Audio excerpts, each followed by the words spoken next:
मैं हूं आपके साथ शिल्पा रावत और आप देख रहे हैं यूपी मांगे उत्तर। उत्तर प्रदेश में जब से हलाल के फर्जीवाड़े की दुकान पर ताला लगा, तब से कुछ मुस्लिम संगठनों और नेताओं के पेट में दर्द शुरू हो गया।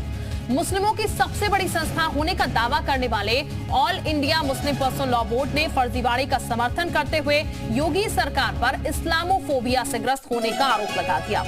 All India Muslim personal law board का कहना यह है कि सरकार के हलाल प्रोडक्ट पर बैन वाले आदेश को कोर्ट में चुनौती दी जाएगी। उधर समाजवादी पार्टी के सांसद शफीकुर रहमान बर्क ने भी इस मामले पर मजहबी राग छेड़ दिया है। बर्क साहब का कहना यह है कि सरकार मुसलमानों को डराने धमकाने के लिए इस तरह की पॉलिसी लागू कर रही है, यानी हलाल के फर्जीवाड़े पर जो लगाम कसी गई उस पर अब मजहबी सियासत भी शुरू हो चुकी है। तो खास पैनल के साथ तमाम सवालों पर चर्चा करेंगे, लेकिन पहले ये रिपोर्ट देखिए।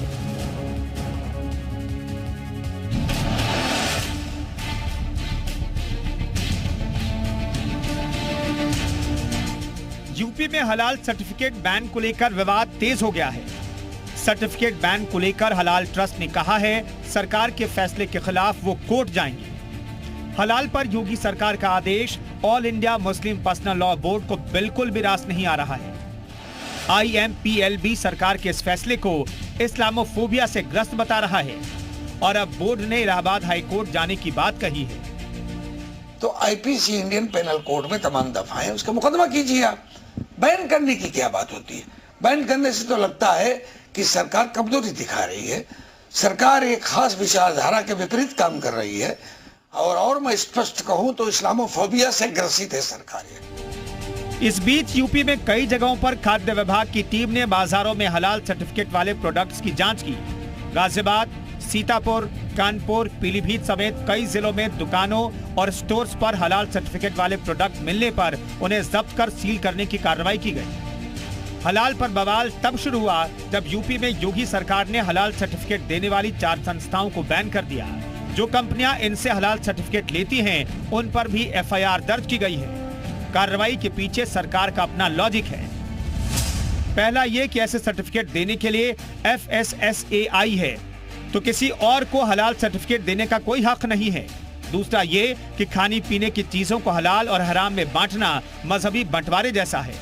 हालांकि विरोधी पार्टियों को योगी सरकार के फैसले के पीछे कोई और ही वजह नजर आ रही है। ये तो मतलब ये पॉलिटिकल है, सब मामला कर रहे हैं। चूंकि सामने इलेक्शन खड़ा है तो इसी चीज़ की चीज़ें हरेस करने के लिए, मुसलमानों को डराने धमकाने के लिए और काम करने के लिए ये सब पॉलिसी बनाई जा रही है।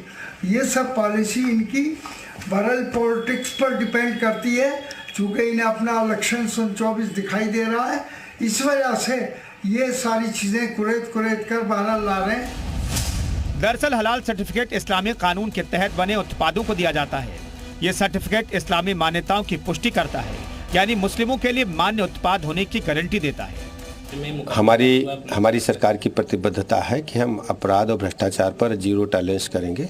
इस मामले में भी यही स्टैंड है, किसी को भी अनधिकृत काम करने की इजाजत नहीं है। वैसे तो ये पिछले 2-3 दशकों से होता आ रहा है, मगर फिलहाल यूपी में हलाल सर्टिफिकेशन वाली संस्था के खिलाफ FIR दर्ज होने के बाद इस पर सियासी बवाल शुरू हो गया है। ब्यूरो रिपोर्ट, जी मीडिया।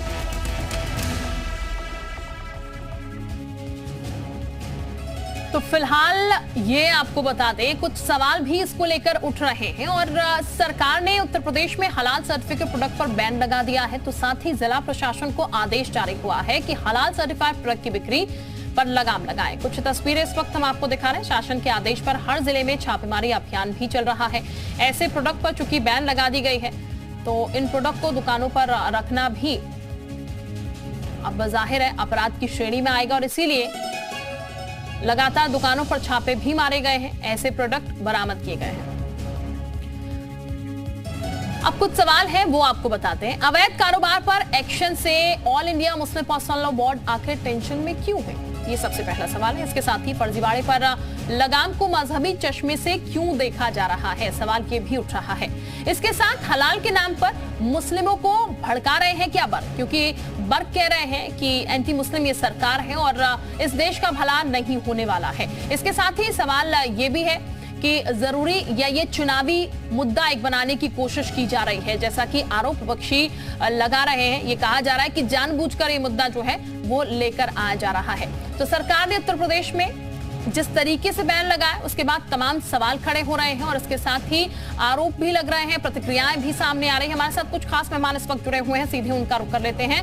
आलोक अवस्थी साहब हमारे साथ इस वक्त जुड़े हुए हैं, प्रवक्ता हैं बीजेपी के। बहुत स्वागत सर आपका जी उत्तर प्रदेश उत्तराखंड पर। इसके साथ ही कपीश श्रीवास्तव साहब हमारे साथ हैं, प्रवक्ता हैं एसपी के। बहुत स्वागत सर आपका भी। इसके साथ ही यावर शाह हमारे साथ हैं, मार्केट एक्सपर्ट हैं। बहुत स्वागत है आपका। और कारी अबरार जमाल है हमारे साथ, अध्यक्ष है जमीयत हिमायतुल इस्लाम के। बहुत स्वागत है आपका भी। हाफिज नूर साहब हमारे साथ हैं, अहमद अजहरी प्रदेश अध्यक्ष है मुस्लिम पर्सनल लॉ बोर्ड के। बहुत स्वागत आपका भी। शुरुआत सबसे पहले आलोक जी से मैं करती हूँ। आलोक जी, दिक्कत कहां पर है सर? क्योंकि बर्क साहब तो कह रहे हैं एंटी मुस्लिम है आप, और ऐसे में भला देश का नहीं होने वाला है। सिर्फ 2024 के लिए एक चुनावी मुद्दा जो है वो उछाला गया है यहां पर।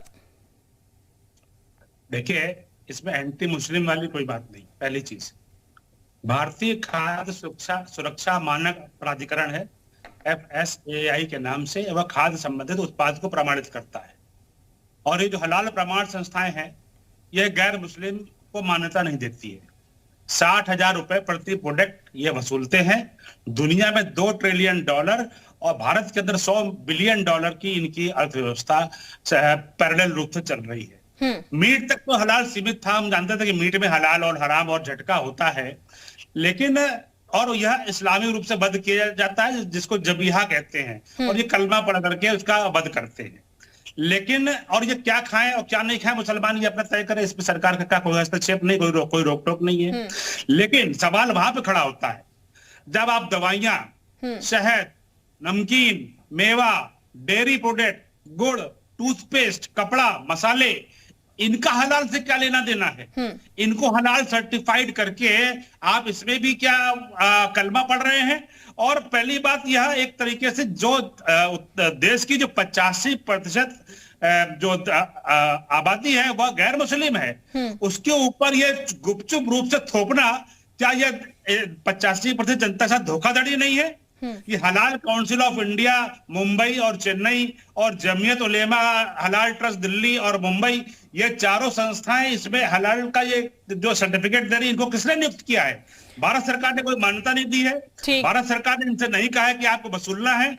ये पैसा जो वसूल रहे हैं ये कहाँ जा रहा है? बिल्कुल, यानी कि कोई सरकारी संस्था इसके पीछे नहीं है। और सबसे बड़ी बात, ये पैसा कहाँ जा रहा है, क्योंकि इस पैसे को लेकर भी कुछ चीजें जो है वो खड़ी हो रही हैं कि गलत इस्तेमाल इसका किया जा रहा है। मैं वापस आपके पास लौटूंगी सर। हमारे साथ हाफिज नूर अहमद जी भी हैं, प्रदेश अध्यक्ष है मुस्लिम पर्सनल लॉ बोर्ड के। हाफिज साहब, आप सुन रहे होंगे अभी आलोक अवस्थी साहब को।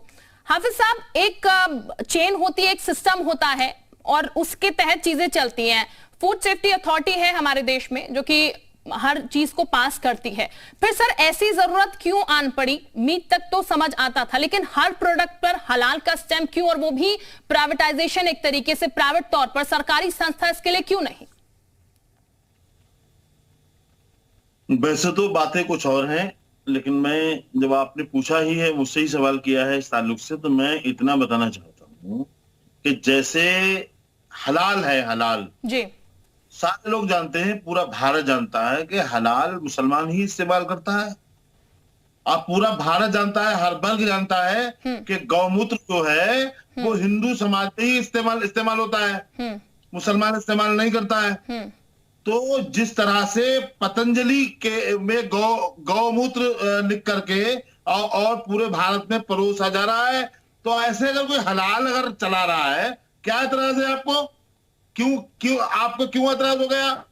हलाल का मतलब है वैध और हराम का मतलब है अवैध। हलाल का मतलब है शुद्ध। क्यों आपके समझ में नहीं आ रहा?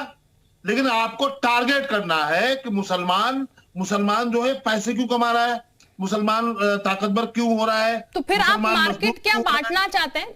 जो बात आपने भी कही नूर साहब, क्या मार्केट बांटना चाहते हैं? एक विशेष तबके की अलग मार्केट हो जाए, बाकी लोगों की अलग मार्केट हो जाए, क्या ये ध्येय है? क्योंकि ये भी इल्जाम लग रहे हैं, इसलिए मैं आपसे पूछ रही हूं। बहन, सरकार के बहुत करीबी, हुक्मरानों के अच्छे दोस्त बाबा रामदेव से भी ये सवाल करके देखिए आप ना, कि गौमूत्र मुसलमान इस्तेमाल नहीं करता है, गौमूत्र वाले जो प्रोडक्ट है हाँ। वो मार्केट में क्यों है? ये भी तो सवाल हाफिज हो सकता है। साहब, आपकी बात जायज होगी, लेकिन